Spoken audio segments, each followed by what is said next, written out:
S, வீடு, schools, hotels, store room இங்கெல்லாம் partition wall கட்டணும்னாலும் இப்போ பில்டிங் போனஸோட first choice Renocon Rapid Wall Panels.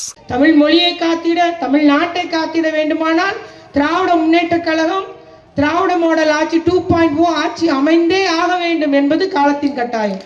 ஏனென்றால் எதிர்கட்சியா இருக்கிற எடப்பாடி மறுபடியும் 2021 இப்படிதான் கூட்டு சேர்ந்து வந்தாங்க. நம்ம பயப்பட வேண்டியதில்லை. அவங்க பழைய கூட்டணி தான், புது வேஷம் போட்டு வந்திருக்கிறாங்க. 2021 அதிமுகவும் பாஜகவும் கூட்டணி தான் போட்டிருந்தாங்க. நம்ம தான் வெற்றி பெற்றோம். அதே போல இப்பவும் அவங்க 2 பேரும் கூட்டணி போட்டிருக்காங்க. அதுல பாமக 2ஆ உடைஞ்சிருக்கு.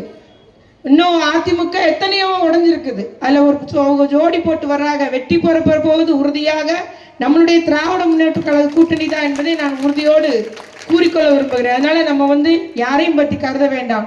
அதற்காக நாம் வீட்டில் முடங்கி விட முடியுமா? சொன்னார் இல்லையா, போர் இல்லை, தேர்தல்ன்றது என்னது? போர் தான். நம்ம அத்தனை பேரும் நீங்க அத்தனை பேரும் படை வீரர்கள், அவ்வளவு பேரும் நம்ம சுறுசுறுப்போட நீங்க இப்பயே தயாராகி விடணும். ஒவ்வொரு வாக்காக உதயசூரன் சின்னத்தில் விழ வைப்பது உங்க ஒவ்வொருடைய கடமை. நம்ம அத்தனை பேர் இணைஞ்சாதான் வெற்றி பெற முடியும். ஆகவே அனைவரும் நாம் களப்பணி ஆற்றிட வேண்டும் என்பதை நான் இங்கு கூறிக்கொள்ள விரும்புகிறேன். நம்ம இவ்வளவு திட்டம் கொடுத்துட்டோம். ஒன்றிய அரசு என்ன சொல்றான்? உங்களுக்கு எதுக்கு நிதின்னு கேட்கிறான். அதான் எல்லாம் நல்லா இருக்கீங்களா, உங்களுக்கு எதுக்கு நிதி, உங்களுக்கு எதுக்கு கல்வி நிதி, உங்களுக்கு எதுக்கு கம்மா வெட்டுக்கு எதுக்கு நிதி அப்படின்னு கேட்கிறான். அதுதான் நம்ம இப்ப தலைவர் அவர்கள் சண்டை போட்டுட்டு இருக்கிறார். எங்களுடைய உரிமையை கேட்கிறோம். கம்மா வெட்டு மூலம் கிராம மக்களுடைய வாழ்வாதாரம் ஒரு 100 நாள் வேலை கூட உங்களால கொடுக்க முடியல. இப்ப அதையும் குறைக்கிறாங்க. இனி எல்லாம் ஒரு ஆளு கூட புது அட்டை போட முடியாதுங்க. ஒன்றிய மேல இருந்து அவன் அனுமதி கொடுக்கணும். சரியா வேலை செய்யணுமா, அப்பதான் அவன் 60 ரூபா தருவானா, 40 ரூபா நம்ம போடணுமா, கூடுதலா வேலை செய்ய முடியாது. அவ்வளவு கண்டிஷன் போட்டிருக்காங்க. ஒட்டு மொத்தமா அந்த கம்மா வெட்டு வேலையா அதை நம்ம இதனால பேர் வாங்குறானே, அது திட்டம் கொண்டு வந்தது நம்ம காங்கிரஸ் திமுக கூட்டணி கட்சி. அதுக்காக அந்த கம்மா வெட்டு வேலையவே 100 நாள் வேலை ஓகேன்னு சொல்லிட்டு மத்திய அரசு திட்டம் போடுறாங்க. ஆனா நாம விட போறதில்லை. நிச்சயமாக நம்முடைய முதலமைச்சர் அவர்கள் கிராம மக்களின் நலனுக்காக அந்த திட்டத்தை நல்ல முறையில் நமக்கு நிறைவேற்றி தருவார் என்பதில் எந்த ஒரு ஐயப்பாடும் இல்லை என்பதை கூறிக்கொள்ள விரும்புகிறேன். அதனால நீ என்ன ஒரு நெருக்கடி கொடுத்தாலும் சரி, பாஜக எவ்வளவு நீங்க அடக்குமுறை கையேண்டாலும் சரி, உங்களுடைய இடி, சிபிஐ, உங்களுடைய ஐடி என்னத்தை வச்சு நெருக்கடி கொடுத்தாலும் தமிழ்நாடு தலை குனியாது. எங்களுடைய முதலமைச்சர் தளபதியார் தலை குனிய மாட்டார். அவர் எங்களை தமிழ்நாட்டை தலை குனியவும் விட மாட்டார். அதுதான் உண்மை என்பதை நான் இங்கு கூறிக்கொள்ள விரும்புகிறேன். பட்ஜெட் போட்டாங்க முந்தா நாள், அந்த அம்மா நிர்மலா சீதாராமன் வாசித்தாங்க. தமிழ்நாட்டுக்கு ஒண்ணுமே கொடுக்கலையே. பெண்களுக்கோ, ஏழை எளிய மக்களுக்கோ, விளிம்பு நிலையில் உள்ள மக்களுக்கோ, விவசாயிகளுக்கோ ஒரு அறிவிப்பும் தமிழ்நாட்டுக்கு கிடையாது. சரி, தேர்தல் வருதுன்னா செஞ்சுக்கலாம். அப்போ அவங்களுக்கு எவ்வளவு ஒரு அழுத்தத்துல இருக்காங்கன்னு நீங்க நினைச்சு பார்க்கணும். ஒண்ணு கூட அறிவிக்கலங்க. ஒரே ஒரு அறிவிச்சது நம்மளுடைய திட்டத்தை காப்பி அடிச்சாங்க. நம்முடைய தலைவர் அவர்கள் இன்னைக்கு மாவட்டம் தோறும் பணிபுரியும் பெண்களுக்கு மகளிர் விடுதி அமைக்கிறார்.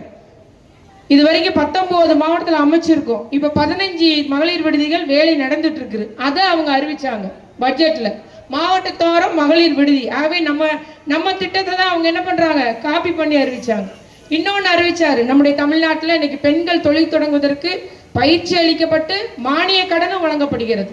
அதே போல சுய உதவி குழு உறுப்பினர்கள் தொழில் தொடங்கணும்னா அதிகபட்சமாக நமக்கு 20 லட்சம் வரைக்கும் கடன் கொடுக்கப்படுகிறது சுய உதவி குழுக்களுக்கு. இவ்வாறு பெண்கள் தொழில் முனைவரை உருவாக்கணும்னுட்டு இன்னைக்கு நம்ம அதுல வெற்றியும் கண்டுள்ளோம்.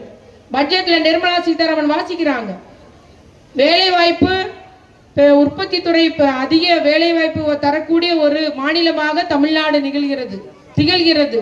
மட்டுமல்லாமல் உழைக்கும் பெண்கள் தொழில் முனைவரை உருவாக்கும் மாநிலத்தில் முதன்மை மாநிலமாக இருக்கிறது தமிழ்நாடு என்று யார் வாசிக்கிறார்? நிர்மலா சீதாராமன். அது கூட எடப்பாடி பார்க்கலன்னு நினைக்கிறேன். அதை எடப்பாடி பார்க்கல. ஆக ஒன்றிய அரசு இன்னைக்கு நம்முடைய தமிழ்நாட்டை பாராட்டக்கூடிய அளவுக்கு நம்முடைய முதலமைச்சருடைய திட்டங்கள் இன்னைக்கு மேன்மைப்படுத்தியுள்ளது. தமிழ்நாட்டை வளர்ச்சிப்பட்டு அடங்கி செஞ்சுள்ளது. தமிழ் மொழிக்கு வளர்ச்சியை தந்துள்ளது. தமிழ் மொழி மட்டும் எடுத்துக்கோங்க. இன்னைக்கு இந்த தடவை திருக்குறள் கூட சொல்லலையாம் நிர்மலா சீதாராமன். எப்போதும் பட்ஜெட் வாசிக்கும் திருக்குறள், இந்த தடவை திருக்குறள் கூட சொல்ல மறந்து போனாங்க. அவங்க எங்க போனாலும் திருக்குறள் பேசுவாங்க. ஆனா தமிழ் வளர்ச்சிக்காக, தமிழ் மொழி வளர்ச்சிக்காக மத்திய அரசு ஒதுக்கிய தொகை வெறும் 11 கோடி. சமஸ்கிருத மொழி வளர்ச்சிக்காக எங்க பேசுறாங்க? சமஸ்கிருத மொழி ஆலயத்துல கருவறையில மட்டும் பூஜை செய்யப்படுகிறது. அந்த மொழிக்காக 2300 கோடி ரூபாய் மத்திய அரசு ஒதுக்கீடு செஞ்சிருக்கு. ஆனா தமிழ் மொழிக்கு செம்மொழிக்கு வெறும் 11 கோடி ரூபாய் இவ்வளவு நாளும் 4 வருஷத்தும். ஆகவே அந்த அளவுக்கு நம்மளை ஒடுக்குகிறார்கள். என்ன செஞ்சாலும் சரி, நிச்சயமாக மக்கள் இப்பொழுது தயாராகிவிட்டார்கள். இந்த திட்டத்தினால் பயனடைஞ்சவர்கள், இந்த நல்லாட்சி புரிந்து வரும் தளபதியார் தொடர்ச்சியாக மீண்டும் நம்முடைய ஆட்சி அமைய வேண்டும், மீண்டும் நம்முடைய தளபதியார் முதலமைச்சராக பொறுப்பேற்க வேண்டும் என்பதற்கு மக்கள் தயாராகிவிட்டார்கள். ஆகவே இது நிதர்சனம். இது நம்ம அதை நோக்கி என்ன அவங்க சொன்னாலும் சரி, இது யாரும் அசைக்க முடியாது, நம்முடைய ஆட்சி தான் வரும் என்பதை நான் இங்கு கூறிக்கொள்ள விரும்புகிறேன். ஆகவே நம்முடைய ஒரு கருத்து கணிப்பு சொன்னாங்க இல்லையா, திமுகவுக்கு 45% ஆதரவு, அதிமுகவுக்கு 33% ஆதரவு, கிட்டத்தட்ட 12% நம்ம அதிக அளவில் மக்கள் ஆதரவு பெற்றுள்ள ஒரு ஆட்சியாக நம்முடைய முதலமைச்சர் அவர்கள் இன்னைக்கு ஆட்சி புரிந்து வருகிறார். ஆகவே நிச்சயமாக நம்முடைய ஆட்சி தான் வரும். இருந்தாலும் நம்முடைய பணி என்னது? பிரச்சாரம். கட்சி நம்ம அத்தனை பேரும் போருக்கு தயாரா இருக்கிறோம். நம்முடைய பிரச்சாரம் என்பது மிக மிக முக்கியம்.